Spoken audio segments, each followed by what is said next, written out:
As I analyze the Biden NATO, whatever that was, on the spot, I told you that he gets a C, C plus. Enough to get by. And that's pretty much what has happened. And that's a good thing. Look, I want Biden as their nominee. I'm not playing games. I want him as their nominee because I think he's the easiest to defeat. It's that simple. It's that simple. And many of the Democrats realize it's that simple. But I want to give some advice to the Biden campaign. What do you mean, Mark? I want to give some advice to them. Because I think we can join hands, Mr. Producer, in trying to help them fend off Obama and Clinton and the invisible hand of those who are trying to push him over the cliff. And I say this as somebody who wants him crushed in the general election. But we have to be strategic about these things, America. What you need to talk about, Biden regime and Biden campaign, is what I've been talking about here since the debate debacle. You need to start talking about democracy, not in response to Trump, because Trump believes in republicanism and constitutionalism. You, of course, Biden, do not believe in any of it, but still, you're a liar, so lie. And you need to point out that over 14 million people voted in the Democrat primaries in every state and in the territories, and that they voted for you, and that 99% of the delegates are delegates committed to you. And the idea that the New York Times, trying to cover its pathetic, bloody ass, may I say, with all due respect, and the other media frauds, phonies, and fakes are trying to use this occasion to try and buy back some level of credibility with the American people, which is an impossibility, to try and rewrite their own history with respect to this primary. That you, Joe Biden, you really are standing up for democracy against those in your party and those in the media who are insisting that you do what they say rather than accept the nomination of the delegates who were sent to Chicago by the millions of people who voted for you, who donated for you, who were activists for you. You know how to wrap yourself in the flag. I mean, your real flag is the Communist Chinese flag, but I'm saying you know how to wrap yourself in the flag. The tactics that you've been using against Trump, to no avail, by the way, you need to start using against your own party.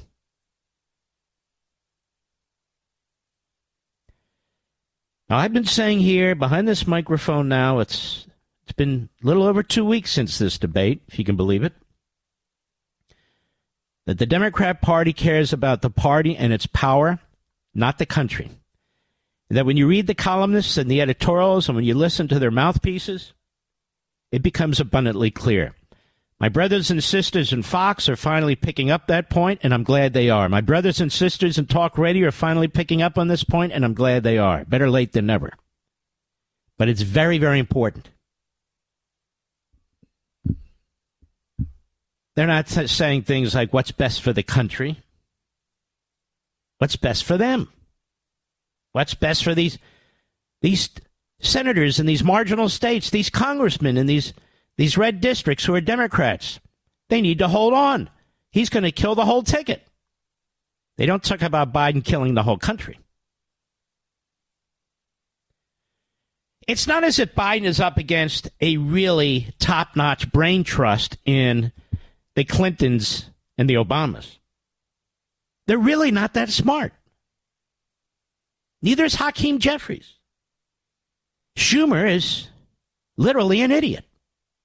And Bernie Sanders is an old man in a raincoat. And I'll stop right there.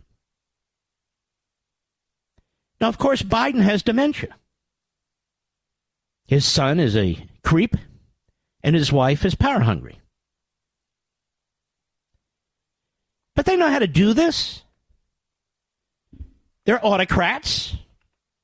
It's funny. They say that Donald Trump wouldn't give up power, but he did. It's Joe Biden who doesn't want to give up power. 50 years of it. This is all he knows. But after 50 years of character assassinating good people, after 50 years of lies and deceit,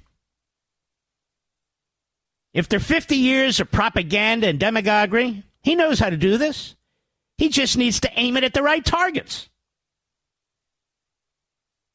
The elements within his own party who are trying to topple him. Now look, let's be honest, from a political perspective, this battle among Democrats is fantastic. It's fantastic. For once, they're on defense. For once, we're not on defense. But don't get me wrong, they'll be back, and they'll be on offense. And they will use character assassination. They will use lawfare. They will use their media sycophants. They will use their dark money donors. They will use everything and anything they have to. And I'm the one who's been warning you about this, and our colleagues about this. But that said, in the moment, right now, the best move by Biden and Edith Wilson, Jill Biden, is to use the tactics they use against Trump, against people within their own party, and to reframe the narrative. The narrative is, Mr. Producer, Mr. and Mrs. America, I, Joe Biden, am standing up for the American people. I, Joe Biden, am standing up for the voters in the primary. The people who are trying to remove me, they're no better. They're no better than the segregationists and the racists who tried to repress and suppress the vote in the Democrat Party. I don't want to suppress what the people of the Democrat Party did. They voted for me. Now, keep in mind, we all know that the whole system was rigged. They pushed Kennedy out and Cornel West out. They moved the states around, starting with South Carolina. In other words, it was a fait accompli. This primary was about as honest as a Joe Stalin primary. It doesn't matter.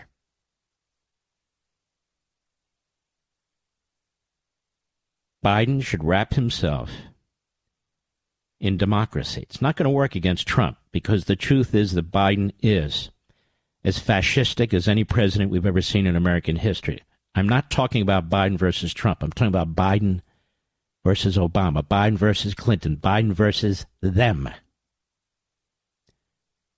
Them. He's gotten part of the way there. He and his cabal, I almost feel like it's they're in the Berlin bunker near the end of World War II. You know, he's got his wife with him, his son with him, probably his doctor with him, some of his most important propagandists with him, hanging out there as long as they possibly can. So if you're going to make a Hitler analysis, there it is.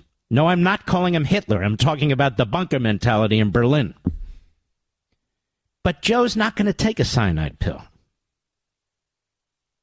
He's not going to do it.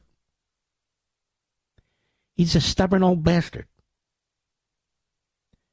And I'm glad he is. I'm glad he is. For the sake of the country.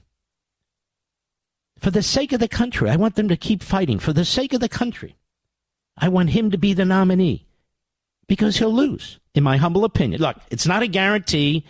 I say all the time, ignore the polls. Fight like you're behind. But you have to admit, don't you, that he's the weakest candidate they have now. Am I wrong, Mr. Producer? I don't think so. Fight like we're behind. Always, always 100%. We need our ground game. We need early voting. We need our lawyers. We need to do everything humanly possible to push back against this gang, this mob of Marxist Islamists who are destroying our country. But I'm not talking about what we should be doing right now. I'm talking about what Joe should be doing. Joe. I'm trying to help you. The other thing, Joe, my advice to you would be don't do a second debate. Oh, no. And by the way, that would be my advice to Donald Trump, too. Why bother?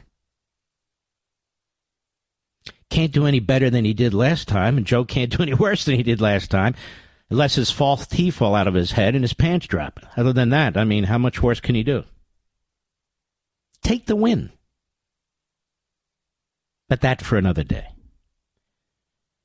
So the Biden propaganda machine, the Biden mouthpieces, the Biden apparatchiks, you need to wrap yourself in the flag. No, not the old Soviet flag. No, not the communist Chinese flag that you love so much. Not the Palestinian flag. No. You need to pretend you're patriotic. You're not. But you need to pretend that you are. You're not. You need to say that you will stand and defend the delegates and the voters against those who are operating in the dark, under the radar, who are trying to overthrow you. A coup. A coup. That's my advice to Joe Biden.